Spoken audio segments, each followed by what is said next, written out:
जालन्यात गणेशोत्सवानिमित्त 10 दिवस विविध क्रीडा प्रकारांची मेजवानी। क्रीडा प्रकारांना प्रोत्साहन देण्यासाठी जालना येथील श्री गणेश महासंघाच्या वतीनं गणेश उत्सवादरम्यान राबवण्यात येणार वेगळा उपक्रम।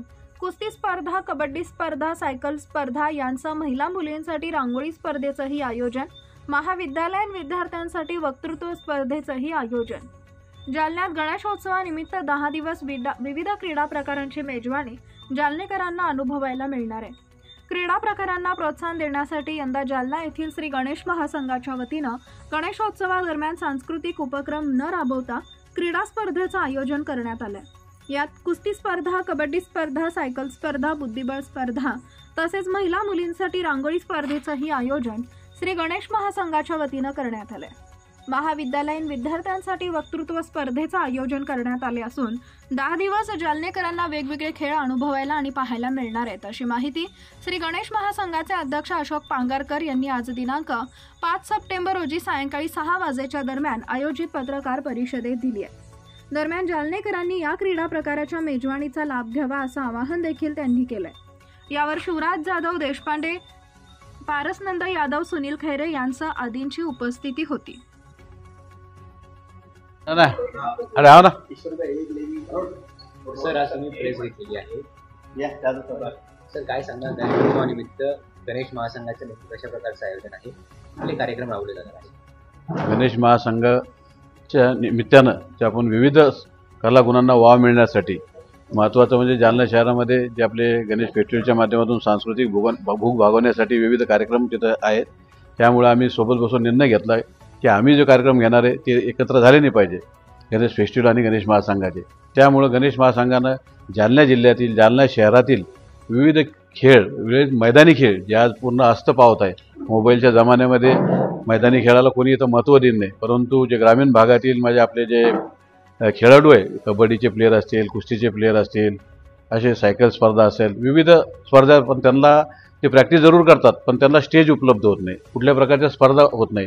त्यामुळे आम्ही यावर्षी गणेश महासंघाच्या सर्व पदाधिकाऱ्यांनी एकत्र येऊन असा निर्णय घेतला की आपण यावेळेस मोठ्या प्रमाणात मोठे आखाडे, कुस्तीचे मोठे आखाडे, त्याचप्रमाणे कबड्डीचे जिल्हास्तरीय स्पर्धा, त्यानंतर महिला भगिनीसाठी जालना शहर स्तरावर एक मोठ्या प्रमाणामध्ये रांगोळी स्पर्धा, त्यानंतर सायकल स्पर्धा, बुद्धिबळ स्पर्धा, महाविद्यालयीन विद्यार्थ्यांसाठी आपण इथं वक्तृत्व स्पर्धा, अशा विविध स्पर्धा, गीत गायनच्या स्पर्धा, पूर्ण म्हणजे वेगवेगळ्या प्रकारचे वेगवेगळ्या क्षेत्रामधले सगळ्यांना त्यांच्या क्रीडागुणाला वाव मिळावं, त्यांच्या खेळाला वाव मिळावं, या हिशोबानं आपण इथं जालना शहरामध्ये हे सगळे पूर्ण स्पर्धा आयोजित केलेल्या आहे। निश्चितच या माध्यमातून आपल्या जालना जिल्ह्यातील नवोदित खेळाडू निर्माण होतील अशी आम्हाला या ठिकाणी अपेक्षा आहे। किती दिवस या कार्यक्रमांचं आयोजन केलेलं आहे आणि कधीला सुरुवात?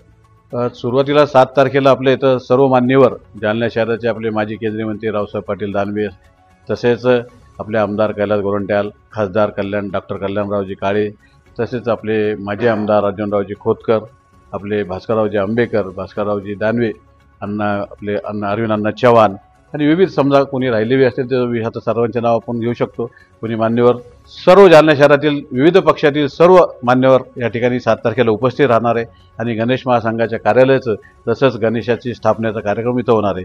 त्यानंतर 8 तारखेला जालना शहरातील विविध भागातील सर्व महिलांनी एकत्रित येऊन सामूहिक अर्थ जे गणपती अथर्व शीर्ष आपलं त्याचा कार्यक्रम त्यांनी 3 ते 4 8 तारखेला मुक्तेश्वर लॉन्स येथे आयोजित केलेला आहे। मोठ्या प्रमाणात तो कार्यक्रम होणार आहे। त्यानंतर आपल्या गौरी गणपतीचं आव्हान होते, त्याच्यामुळं बाकीच्या महिलांना त्यांना त्याच्यामध्ये वेळ मिळत नाही, त्यानुसार मग मध्ये आपण गॅप दिलेला आहे। बाकी नियमित जे कार्यक्रम आपले ह्या पिरियडमध्ये रक्तदान शिबिर असतील, आपले शिवराजी जाधव आहे यांनी पूर्ण त्याचं आयोजन केलेलं आहे। पूर्ण जालना शहरातील जेवढेही मंडळ असतील आपले बसलेले गणेशांचे, तिथं जाऊन आम्ही त्यांना विनंती करणार आहे की मोठ्या प्रमाणात, जेवढ्या मोठ्या प्रमाणात होता येईल रक्तदान तुम्ही शिबिर आयोजित करा आणि महासंघ स्वतःसुद्धा शिबिर आयोजित करणार आहे। असे विविध उपक्रम 10 दिवस चालणार आहे आणि 13 आणि 14 तारखेला आणि 14 तारखेला आपल्या जिल्ह्यातील सर्व कबड्डीचे संघ आझाद मैदानावर आपण तिथं त्यांच्या स्पर्धा होणार आहे। त्यांची राहण्याची, जेवण्याची पूर्ण आपण व्यवस्था इथं महासंघातर्फे करणार आहोत। त्यानंतर 14 तारखेलाच आपण कुस्त्याचं मोठं आयोजन केलेलं आहे, जे आपले महाराष्ट्र केसरी आलेले आहे असे प्रदर्शनी सामना पूर्ण म्हणजे कुस्तीगिरांसाठी जालना जिल्ह्यातील नव्हे तर महाराष्ट्रातून लोक येतील अशा प्रकारच्या मोठी स्पर्धा, मोठी कुस्ती जे आपले योगेश पवार आणि भगत या दोन पैलवान यांची तिथं लढत लोकांना आपल्या पाहायला मिळणार आहे. आणि या जिल्ह्यातील नवीन कुस्तीगरपटू जे आपले कुस्ती स्पर्धेत त्यांची तिथं मैदानामध्ये त्या पद्धतीनं ते त्यांचा खेळ दाखवतीलच. अशा पद्धतीनं कुस्तीचं मोठा कार त्याला 1,51,000 रुपये आपण प्रथम बक्षीस ठेवलेलं आहे त्यासाठी. त्यानंतर कबड्डीच्या स्पर्धा आहे. अशा विविध सगळ्या स्पर्धा तिथं आयोजित आपण केलेल्या आहे. आणि त्यानंतर आपला विसर्जनाचा नेहमीप्रमाणे कार्यक्रम असतो. मानाच्या गणपतीचा आपली पहिली गाडी निघून आम्ही मामा चौकामध्ये पूर्ण गणेश महासंघाचे पदाधिकारी आणि जालना जिल्ह्यातील आपले सर्व नेते यांच्या समोर यांच्या साक्षीनं यांच्या प्रमुख उपस्थितीत हा कार्यक्रम तिथं पार पडतो. आणि पूर्ण गणेश मंडळाला सगळ्यांना आम्ही विशेष याबद्दल शांततेचं आव्हान, चांगल्या पद्धतीनं एक सांस्कृतिक आपलं जालना शहर आहे, शांततेचं शहर आहे. कुठल्याही प्रकारची गडबड गोंधळ न होता ईद आणि आपले गणपती उत्सव साजरा व्हावा असं सर्व जनतेला, नागरिकांना मी तर त्या निमित्तानं आपल्या माध्यमातून विनंतीसुद्धा करतो.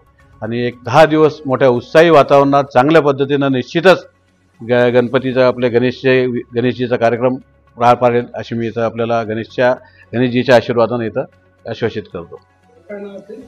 मी अशोक पांगारकर, गणेश महासंघाचा यावर्षीचा अध्यक्ष तसेच भारतीय जनता पार्टीचा महानगर अध्यक्ष.